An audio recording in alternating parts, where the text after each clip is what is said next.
Hello friends, welcome to Lukman IAS. Today we are going to have the Hindu analysis of 9th June 2021. Let us see which are the important articles from today's The Hindu newspaper. Yes, these are the important articles.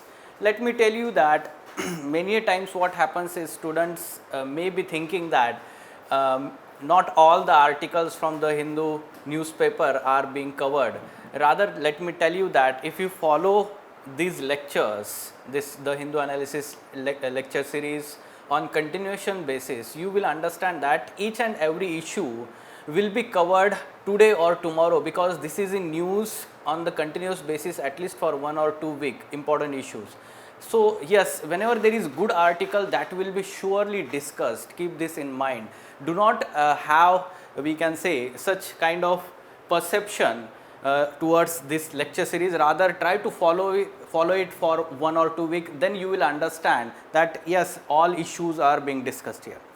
Let us take overview of all articles from today's The Hindu newspaper.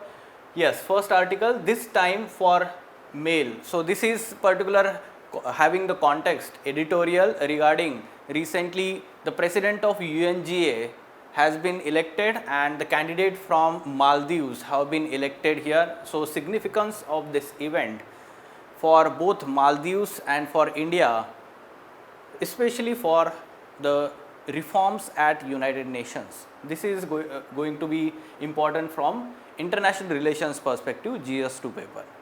Then building trust in governance on OPED page number 7. This context of the article, it is talking about how to build the social trust in the governance process, or even we can say public service delivery administration.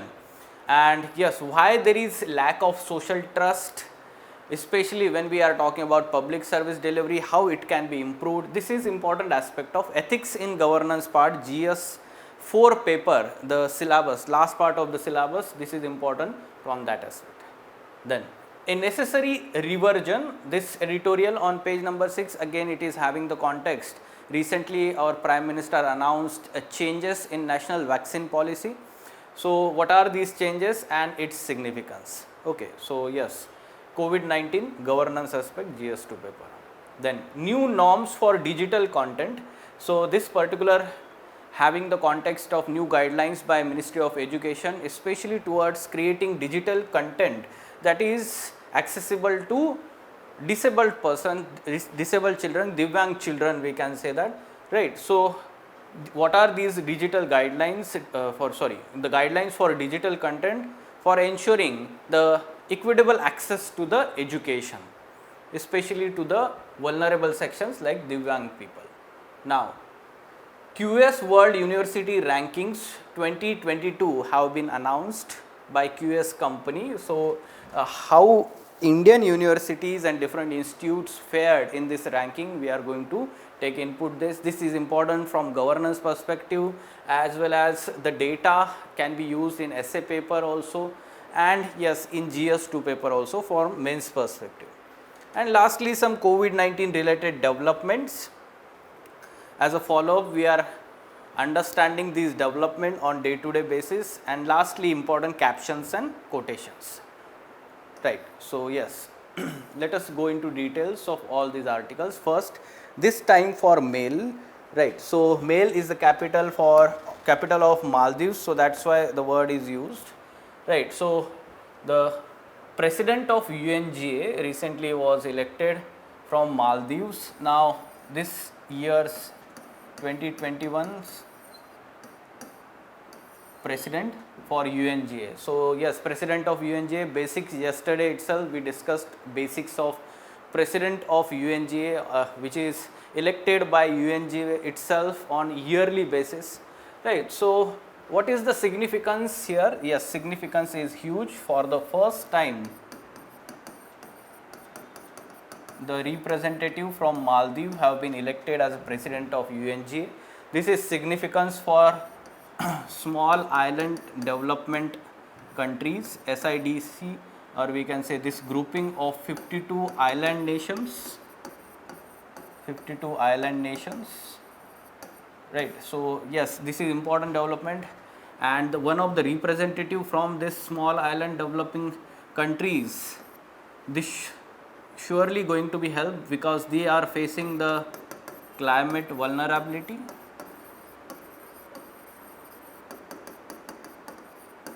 and developmental challenges. Developmental challenges. Right. So from this particular aspect, this is important development we can say. Now significance for India. So significance for India, what is this? First thing is that we have good relations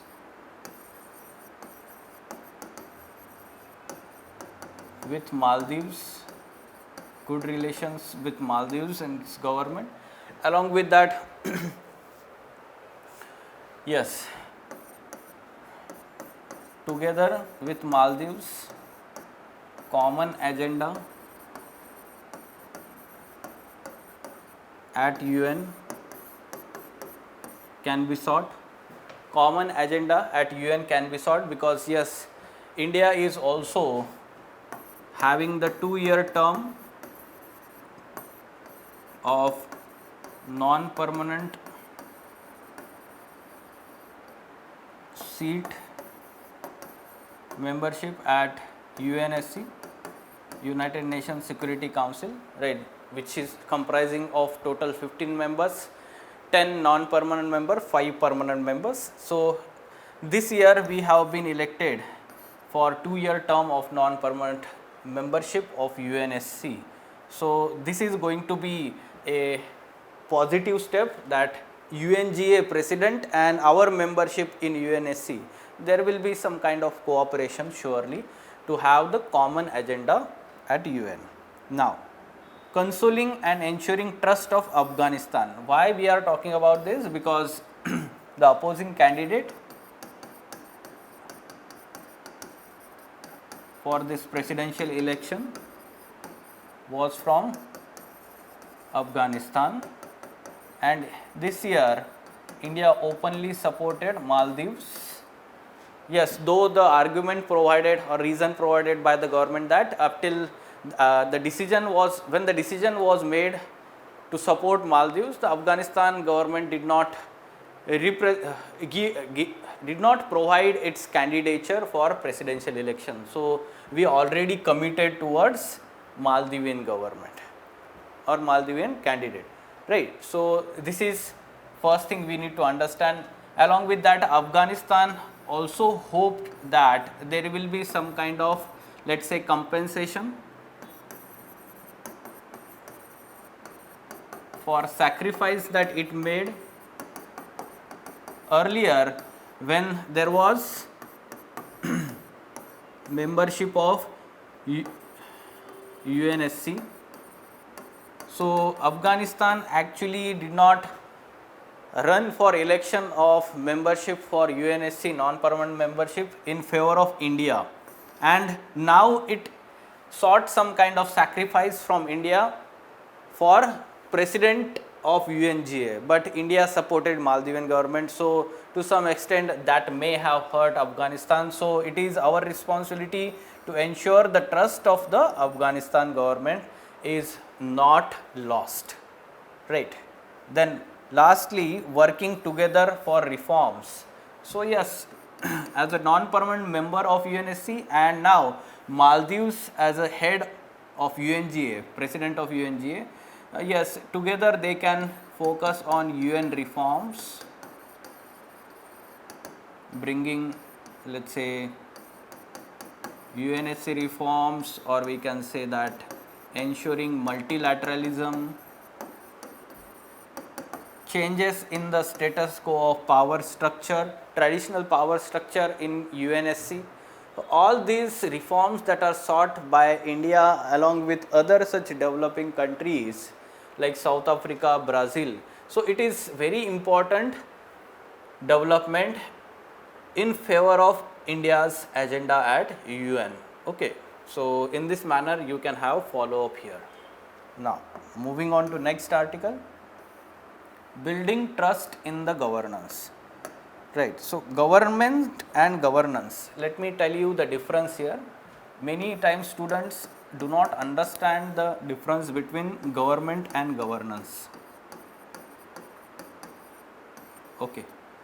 So, governance is the process, the way in which the people are governed. Okay. So, here there is some kind of interference, or we can say interface, not interface, between government and people. Rather, when we talk about the government, it is having some kind of closed environment, that is within government. Okay, so when we talk about any reforms in the administration, administrative reform, civil services reform, all these reforms are within the government. When we talk about the governance reform, there is some kind of interaction that is going on with the different stakeholders. So, not only with people, rather with companies, or we can say private sector,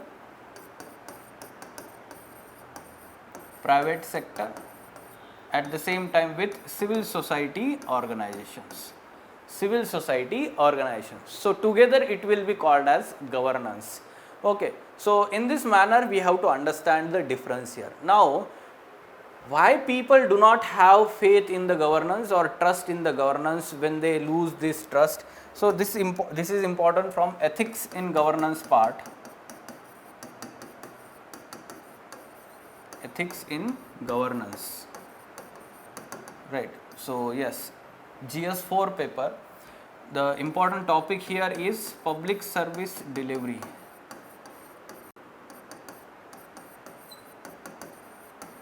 There is subtopic public service delivery or delivery of public services. What are the different issues involved in this? So, in this we have to understand that when we visit any government office, okay, any government office, suppose we are talking about a local urban government and its office, we can say in any particular city, what happens is we seek certain public services from that office. Suppose any document is required, any simple tap water connection is required, LPG connection is required, all these are, let us say, services provided by the government offices to the common people, and this interaction is basically part of governance, right. Now, what happens here, there is continuously first thing, problems we will talk about here, delay or red tapeism in decision making, right. So, the delivery is delayed, then let us talk about the poor quality of service,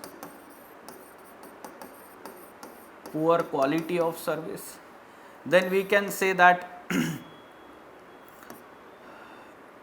no clarity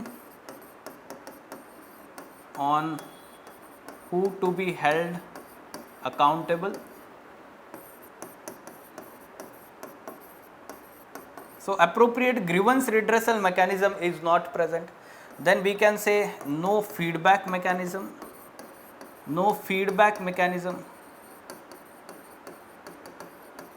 and we can say that this is accentuated by the corruption in the administration or government office, corruption, and together all these aspects leads to a perception or a attitude of people towards government or governance, especially we can say that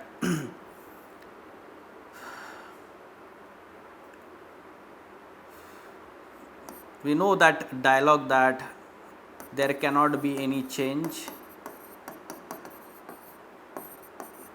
or some kind of pessimistic attitude is created towards the government service, right, like chalta hai attitude, or we can say that the tolerance towards the corruption is created and the people start saying that yes, इसका कुछ हो नहीं सकता, government का कुछ नहीं हो सकता, right. Such kind of statements we generally listen when we talk about the government services or the public service delivery from these offices, and these particular aspects erode the social trust from the governance, right.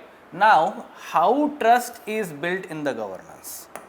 If we are talking about all these aspects, we can reverse this. especially when we talk about the reforms that are required. How to build this trust in the governance? Trust can be built with the continuous, or we can say effective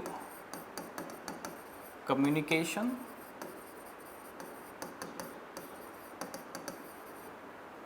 then we can say presence of government or administration.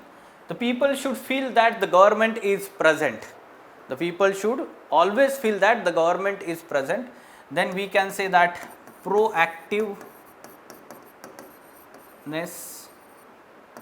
in delivering services. Why don't we provide the services without requirement, or we can say the government or administration should itself deliver these services without any particular requirement by the people. Proactive in delivering, then we can say grievance redressal mechanism. Grievance redress mechanism, that people should know who should be held accountable, where to complain in the government office when we can say that the people are not receiving the quality service or any other such complaint is there. So grievance redressal mechanism and appropriate feedback mechanism from the customers or people. The feedback mechanism should be placed in such a manner that is visible to the people. People can continuously provide this feedback. Proactively, the administration should ask for the feedback. How do you like our service? We see these such kind of professionalism in the private offices, right, in private sector. So similar kind of, let's say, mechanism should be implemented in the government so as to ensure the trust of the people. Okay, so all these aspects you can mention in your answer when we talk about ethics in governance aspect, especially public service delivery and the quality of service delivery. Now, in this very important point you can add here is that changing the attitude, change in attitude of public servants.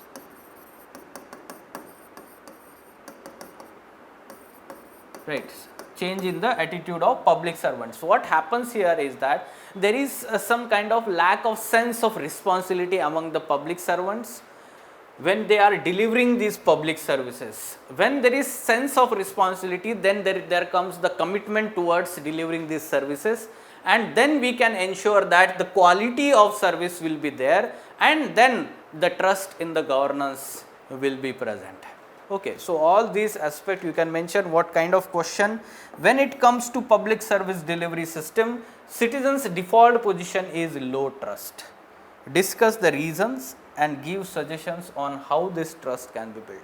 So whatever the discussion we just had, directly you can go on elaborating for 150 words for this question. Fine? Okay. Now, a necessary reversion context here is that recently the government announced changes in its vaccine policy. What are these changes? New changes announced by our Prime Minister. First thing is that the central government will procure 75% of vaccines and distribute among the states. So states do not have to buy all these vaccines from the manufacturers or even we can say international market, right? So this is the policy. Now the centralized policy have been adopted again. Second aspect is the free of cost vaccines will be delivered to all citizens, those who are availing these vaccines at government sites. Right. So earlier such free of cost vaccines were available to those who were above 45 years of age, but now it will be free of cost to all strata of population, including younger population of 18 to 44 years of age. Third aspect is that remaining 25% will be procured by private hospitals. Some flexibility is provided in deciding price of these vaccines, but there will be some kind of capping of cost, capping of, we can say, fee or cost of these vaccines. So ultimately again the government has come up with the maximum cost, or we can say price of these vaccines, Covishield or we can say Covaxin. The maximum cost have been decided, price have been decided by the government, Ministry of Health now, right. So all these aspects you need to understand the new changes that have been brought by. Significance of the decision by the government of India. Now significance is, first you can say that the states have been relieved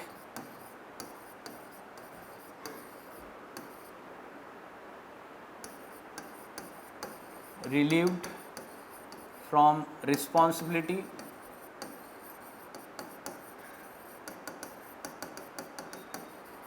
of buying these vaccines, and now they can focus on administering these vaccines to the people. Second aspect is that now there will be some equitable access to the vaccine, especially among the different states, because they are having different resource capacities for administering these vaccines. So that's why the equitable access to the vaccine, the central government through this centralized procurement will provide the vaccines on equitable basis and according to the capacities of the states. Third aspect, you can say that the free of cost nature, here again the poor people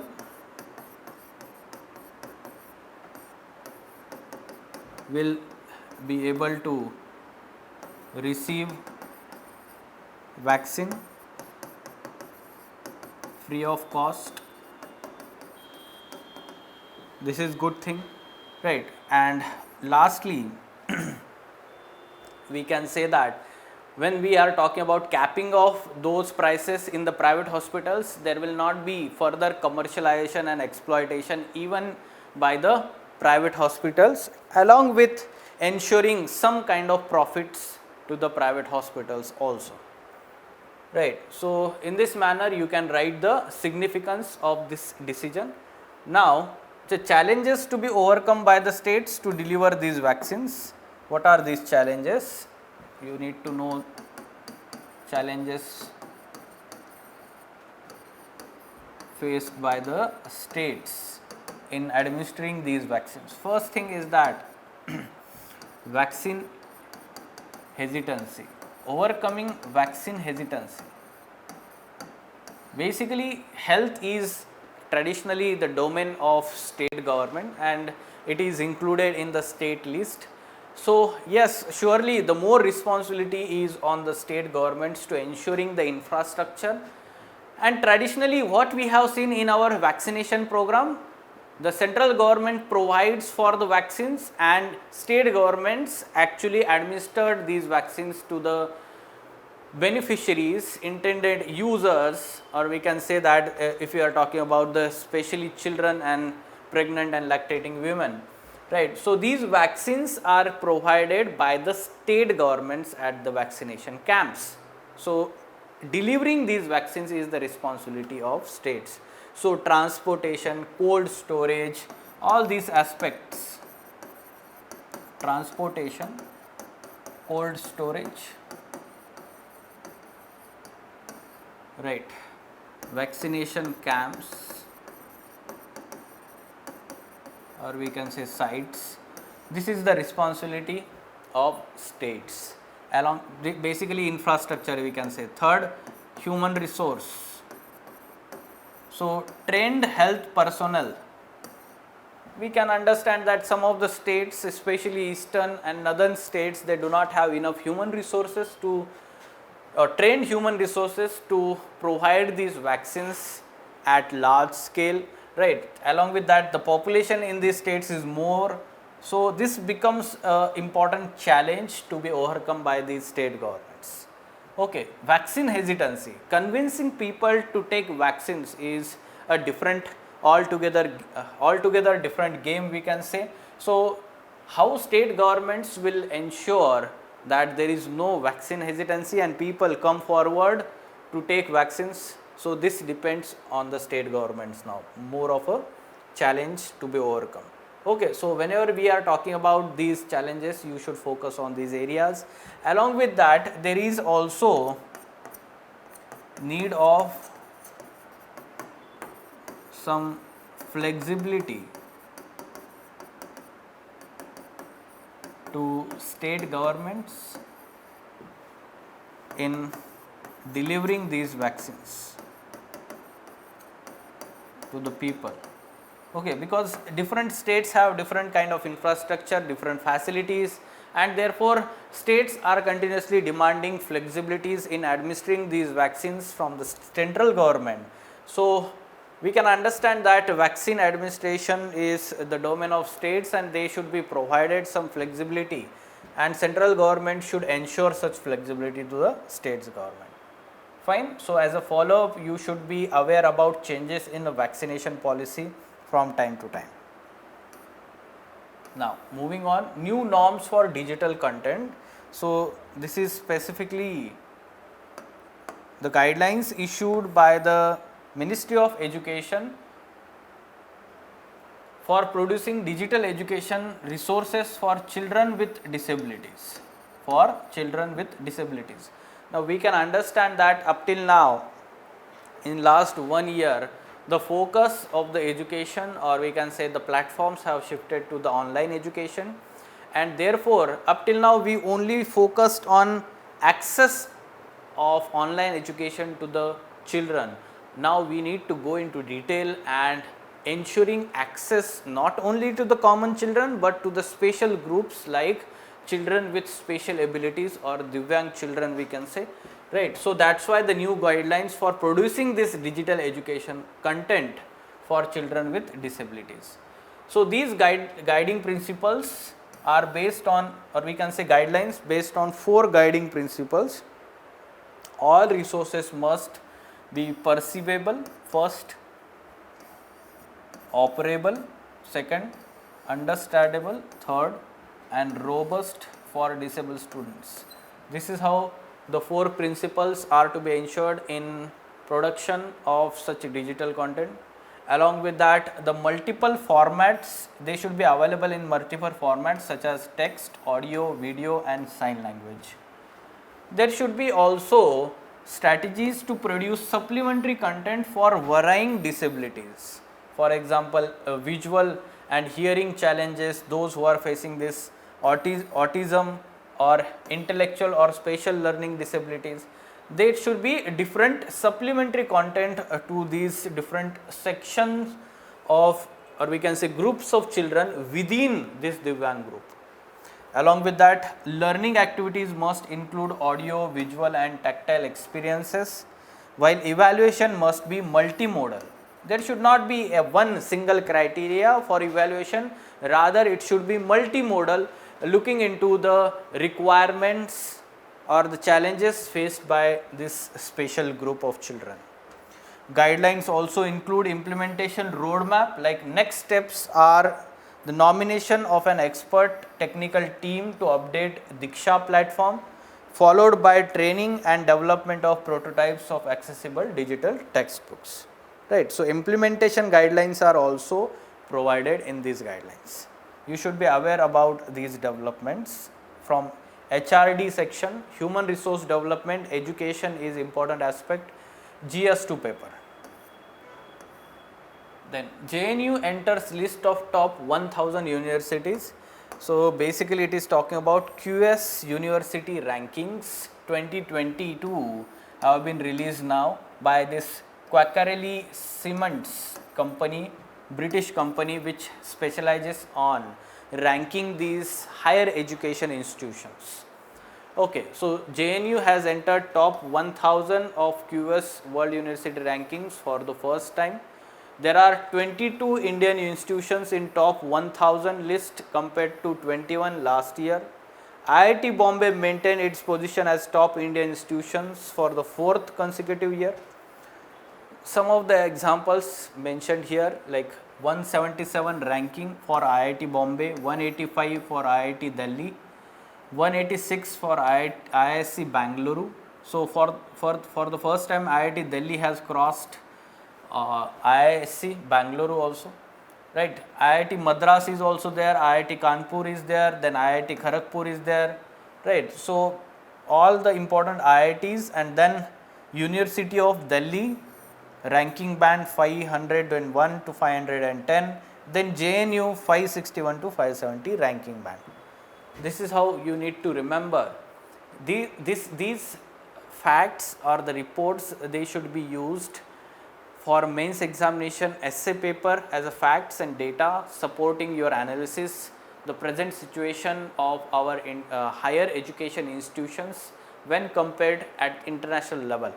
Okay, so this should be used in essay paper along with GS2 paper, HRD part, human resource development. Fine. Lastly, COVID-19 related developments. Now central government has placed the orders, fresh orders for 44 crore vaccine doses of Covishield and Covaxin, which will be available from August to December. It has also placed an order of 30 crore doses of Hyderabad based biological E for its in development protein subunit vaccine. The new vaccine being developed by this company, Biological E. Try to understand, US is also investing in this company, Biological E, for production of this vaccine. The center has capped the prices at which vaccines will be sold at private hospitals with ceiling of 150 rupees that hospital can charge per dose as service charge and a GST of 5%. The maximum price chargeable for Covishield 780 rupees, for Covaxin 1410, Sputnik 1145. These are the prices. Factual information is not that much important for our prelims examination, just we are having follow up on COVID related developments. Supreme Court has ordered states and UTs to ensure there is no break in education of children orphaned due to COVID-19. Earlier it talked about the protection of these orphan children. Now it is talking about the education that should not be, let's say, there should not be break in education of these children orphaned due to COVID-19. Supreme Court directed states and UTs to take stringent action against private individuals and NGOs who invite people to illegally adopt children orphaned by COVID-19 pandemic. Basically, there were many such cases seen on the social media platform wherein the adoption of these orphan children was, such kind of ads were put on social media platforms. Okay, so taking recognition of these, the Supreme Court directed states and union territories to take stringent actions against those illegal ads, especially for adoption of these orphan children during COVID-19 pandemic. Fine. So these are the important developments, COVID-19 related developments. Now important captions and quotations. We are talking about that article regarding social trust in governance.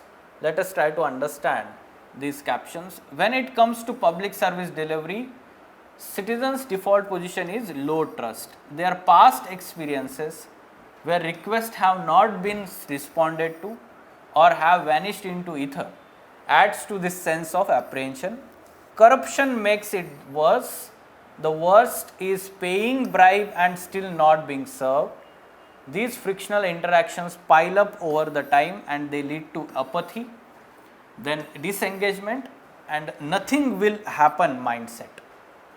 Right. So this is how the trust is broken in the governance. Then when government service delivery manifests social trust, visibility of status, alerts at key stages, knowing who is accountable, ways to escalate complaint, ways to rate or give feedback.